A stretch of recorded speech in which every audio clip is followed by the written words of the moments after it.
vos différents documents. Et ça se traduit aujourd'hui par une situation qui fait que, sur l'exercice 2017, nous avons accusé un gap de 161 milliards sur les recettes fiscales. Vous ne le démentirez jamais. Et ce gap-là va vous poursuivre. Et à la fin du premier trimestre 2018, on est déjà à un gap de 40 milliards sur les recettes fiscales. Ensuite, nous avons, et nous l'avons démontré, puisque personnellement j'ai saisi le FMI et je vous en ai fait ampliation, que sur les années passées, vous avez fait un dépassement de l'ordre de 216 milliards sur les ressources extérieures. Et c'est extrêmement gravissime, ça veut dire que tous les chiffres que vous nous donnez, nonobstant votre rengaine habituelle sur les notations ou je ne sais quoi, tous les chiffres sont faux.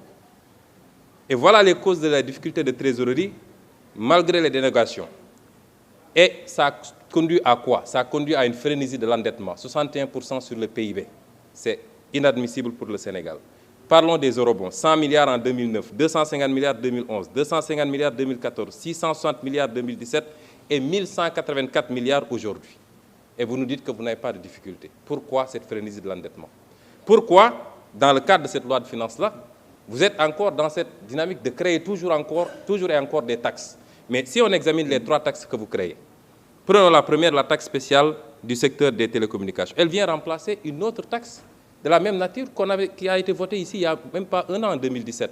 Qu'est-ce que vous avez changé? Puisque vous n'osez pas affronter les multinationales de télécommunications, vous leur donnez la possibilité de déclarer trimestriellement, ce qui est une violation de l'égalité des contribuables devant la loi. Parce qu'en matière de TVA, la déclaration elle est mensuelle dans tout le Code général des impôts.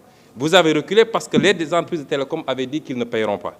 Et vous devez assumer d'avoir annulé la taxe sur les appels entrants. 50 milliards de recettes abandonnées par le président Macky Sall pour respecter une promesse de campagne faite au patronat, particulièrement le patronat français. Le prélèvement sur les compagnies d'assurance. Mais vous mettez une taxe de 1% qui va être encore supportée par le consommateur, alors que vous n'osez pas taxer les forts profits des compagnies d'assurance et les distributions qui sont faites. C'est là où se trouve l'enjeu. Mais vous êtes toujours en train de faire peser la charge sur les mêmes, c'est-à-dire le pauvre contribuable. Enfin, les prélèvements sur les opérations de consignation.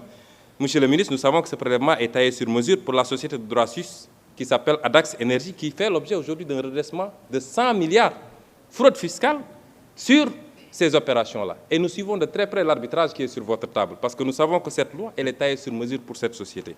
Et voilà que le président Macky Sall, sortant de son sommeil de Lyon, décore cette même société de l'ordre national du Lion. Les multinationales viennent ici, elles fraudent, elles grugent le fisc, mais on les décore après de l'ordre national du Lion. C'est très bien fait, et puis on avance. Et comme d'habitude, parce que ce qu'on ne dit pas assez, c'est que cette société est impliquée dans le scandale de la SAR avec les 8 navires qui ont été commandés sans passer par le conseil d'administration. 400 milliards, vous êtes très informés de ce dossier. Et c'est cette société qui est décorée aujourd'hui, et cette société qui mérite qu'on lui présente, qu'on fasse une loi spéciale, que nos 20 députés vont voter.